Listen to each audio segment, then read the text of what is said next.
TikTok star Apu ভাই এখন হাবিবি নিয়ে দুবাইয়ের রাস্তায় রাস্তায় ঘুরছে, যা দেখে ফ্যান ফলোয়ারদের মাঝে রয়েছে কৌতূহল, কে এই হাবিবি, কার সাথে এভাবে ঘুরছে আমাদের টিকটক স্টার অপু ভাই। যে টিকটকার অপু ভাই মাথায় গু কালারের রং করে নানান রকম ডায়লগ দিয়ে মানুষের কাছে পরিচিত ছিল, সেই অপু ভাই এখন দুবাই গিয়ে এক হাবিবি নিয়ে কাপেল ব্লগ করে সবার কাছে পরিচিত হচ্ছে এবং ফ্যান ফলোয়ারদের গালিগালাজ করছে। এই টিকটকার অপু ভাই কয়দিন আগে টিকটকারদের সাথে গ্যাঞ্জাম বাজিয়ে সবার সাথে পরিচিত ছিল। প্রিন্স মামুনের সাথে মারামারি করে তিনি সবার কাছে ভাইরাল হন এবং আস্তে আস্তে টিকটকে তার জনপ্রিয়তা বাড়ে। পরবর্তীতে বাংলাদেশে ভাত না পেয়ে সে দুবাইয়ের উদ্দেশ্যে পাড়ি জমান এবং ওই দেশে চুল কাটার কাজ শুরু করেন। বর্তমানে তিনি টিকটক স্টার হলেও এক হাবিবি নিয়ে দুবাইয়ের রাস্তা রাস্তায় ঘুরে ঘুরে মেয়ে নিয়ে ভিডিও বানিয়ে সবার কাছে পরিচিত হচ্ছে, যা দেখে রীতিমতো ভাইরাল তিনি এবং টিকটকে সবার সামনে রীতিমতো বলে বেড়াচ্ছেন, আমি যে মেয়ে পটাইছি সেই মেয়ে তোরা জীবনে পাবি না, সেই মেয়ে তোরা জীবনে চোখে দেখিসনি। আসলে কি ফ্যান ফলোয়াররা এইসব মেয়ে চোখে দেখেনি, নাকি নতুন করে ভাইরাল হওয়ার ধান্দা করছেন আমাদের সবার অপু ভাই? এই টিকটক স্টার অপু ভাই নাকি তার ইনটেক মাল দুবাইয়ের হাবিবি নিয়ে বাংলাদেশে আসবেন? এমনি বাংলাদেশে অনেক গরম,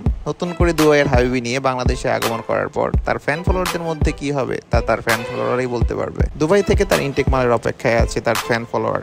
দেখা যাক কি করে অপু ভাই।